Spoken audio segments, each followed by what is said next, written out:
Yes മക്കളെ, മറ്റൊരു പരീക്ഷാക്കാലം കൂടി എത്തിയിരിക്കുകയാണ്. എൻ്റെ മക്കൾ എല്ലാവരും ഈ പരീക്ഷയെ നല്ല രീതിയിൽ തന്നെ അഭിമുഖീകരിക്കാൻ വേണ്ടിയിട്ടുള്ള തയ്യാറെടുപ്പിലായിരിക്കും.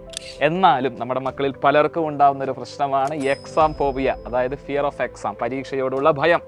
പല കാരണങ്ങൾ കൊണ്ട് ഈ പേടിയുണ്ടാവും. നമ്മൾ വിചാരിച്ച മാർക്ക് സ്കോർ ചെയ്യാൻ പറ്റാത്തൊരവസ്ഥ ഉണ്ടാവുമോ എന്നുള്ള ടെൻഷൻ. മറ്റൊരു പ്രശ്നം എന്ന് പറഞ്ഞാൽ പാരൻസ്, ടീച്ചേഴ്സ് ഇവരുടെ എക്സ്പെക്റ്റേഷൻ മീറ്റ് ചെയ്യാൻ പറ്റുമോ എന്നുള്ളൊരു ടെൻഷൻ നമുക്കുണ്ടാവും. പിന്നെ കമ്പാരിസൺ ആണ്, മറ്റു കുട്ടികളുമായിട്ടുള്ള താരതമ്യം നമ്മളെ ഏറെ അലട്ടുന്നൊരു വിഷയമാണ്. പിന്നെ ലാക്ക് ഓഫ് കോൺഫിഡൻസ്, ചില സബ്ജക്റ്റുകളോടുള്ള പ്രശ്നം, ഡിഫിക്കൽട്ട് സബ്ജക്റ്റിനെ അഭിമുഖീകരിക്കാനുള്ളൊരു ടെൻഷൻ. അപ്പോൾ ഇത്തരം പ്രശ്നങ്ങളെ തീർച്ചയായിട്ടും പരീക്ഷയ്ക്ക് പോകുന്നതിന് മുന്നോടിയായി നമ്മൾ ഓവർകം ചെയ്തേ പറ്റുള്ളൂ. അപ്പോൾ എങ്ങനെയൊക്കെ ഈ പ്രശ്നങ്ങളെ അതിജീവിക്കാം? അപ്പോൾ കുറച്ച് കാര്യങ്ങൾ സാറ് പറഞ്ഞു തരാം. എക്സാം പ്രിപ്പറേഷനോടൊപ്പം തന്നെ നിങ്ങൾ കൃത്യമായി ഉറങ്ങുന്നുണ്ട് എന്നുള്ള കാര്യം നിങ്ങൾ ഉറപ്പുവരുത്തണം. ചുരുങ്ങിയത് 8 മണിക്കൂർ നേരമെങ്കിലും നിങ്ങൾ ഉറങ്ങണം. അങ്ങനെ ഉറങ്ങുന്നത് വഴി നമ്മുടെ മൈൻഡും ബോഡിയും കൃത്യമായി റിലാക്സ്ഡ് ആവുകയും തളർച്ചയെ ഒഴിവാക്കാനും സാധിക്കും. അതുകൊണ്ടുള്ള ഉപയോഗം എന്താ?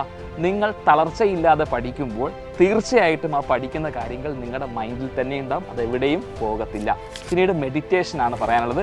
കൃത്യമായി പഠനത്തോടൊപ്പം തന്നെ മെഡിറ്റേഷൻ കൂടി നിങ്ങൾ കൊണ്ടുപോവുകയാണെങ്കിൽ നിങ്ങൾ സ്ട്രെസ് ഫ്രീ ആയിട്ട് ആ ഒരു ഡേ സ്പെൻഡ് ചെയ്യുന്നതോടൊപ്പം തന്നെ നിങ്ങളുടെ മെമ്മറി ബൂസ്റ്റ് ചെയ്യാനും എനർജി റീസ്റ്റോർ ചെയ്യാനും അത് സഹായകരമാവും. തുടർച്ചയായി മണിക്കൂറുകളോളം വിശ്രമമില്ലാതെ പഠിക്കുന്ന ശീലമുണ്ടെങ്കിൽ അതും പ്രശ്നമാണ്. അത് നിങ്ങളെ പ്രതികൂലമായി ബാധിക്കാനുള്ള സാധ്യതയുണ്ട്. തീർച്ചയായിട്ടും പഠനത്തിന് നിങ്ങൾ എന്ത് ചെയ്യുക? ഇടവേളകൾ കൊടുക്കാൻ ശ്രദ്ധിക്കുക. അതുപോലെ തന്നെ ഈ ഇടവേളകളിൽ നിങ്ങൾക്ക് ഗാർഡൻ ഉണ്ടെങ്കിൽ അതിൽ വെള്ളം ഒഴിക്കുക, അല്ലെങ്കിൽ 2 പാട്ടുകൾ കേൾക്കാം, അതും അല്ലെങ്കിൽ നിങ്ങൾ സ്നാക്സ് കഴിക്കാൻ സ്പെൻഡ് ചെയ്യുക. എന്നിട്ട് നിങ്ങളുടെ പഠനം വീണ്ടും എന്ത് ചെയ്യുക? റീസ്റ്റാർട്ട് ചെയ്യുക. പിന്നീട് ശ്രദ്ധിക്കേണ്ട മറ്റൊരു കാര്യം, ഒരു കാരണവശാലും നിങ്ങളെ നിങ്ങളുടെ സുഹൃത്തുക്കൾ, ഫ്രണ്ട്സുമായിട്ട് കമ്പയർ ചെയ്യരുത്.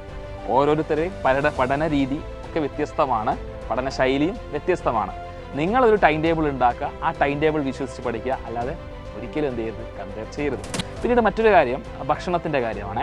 പരീക്ഷാവേളയിൽ നിങ്ങൾ കഴിക്കുന്ന ഭക്ഷണം ആരോഗ്യമുള്ള ഭക്ഷണം കഴിക്കുക. അനാരോഗ്യപരമായിട്ടുള്ള ജങ്ക് ഫുഡ് മാക്സിമം നിങ്ങൾ ഒഴിവാക്കുക. പച്ചക്കറികൾ ഉൾപ്പെടുത്താനും പ്രത്യേകം ശ്രദ്ധിക്കണേ. അതുപോലെ തന്നെ വെള്ളം കുടിക്കുന്നത് വളരെ അത്യാവശ്യമാണ്. എപ്പോഴും ഹൈഡ്രേറ്റഡ് ആയിരിക്കുക. ഒരു 4 ലിറ്റർ മുതൽ 5 ലിറ്റർ വരെ വെള്ളം ദിവസവും നിങ്ങൾ കുടിക്കുന്നുണ്ടെന്ന് ഉറപ്പുവരുത്തുകയും ചെയ്യുക. ഇത്രയും കാര്യങ്ങളൊക്കെ ചെയ്താൽ തന്നെ ഈ പരീക്ഷാ പേടിയെ നമുക്ക് ഈസിയായി ഓവർകം ചെയ്യാൻ സാധിക്കും. അപ്പോൾ നല്ല റിസൾട്ടിനായി ഈ പറഞ്ഞ കാര്യങ്ങളെല്ലാം ശ്രദ്ധിച്ച് പഠനത്തോടൊപ്പം തന്നെ നമുക്ക് മുന്നോട്ട് പോകാം. അപ്പോൾ എല്ലാ മക്കൾക്കും ഓൾ ദ വെരി ബെസ്റ്റ്.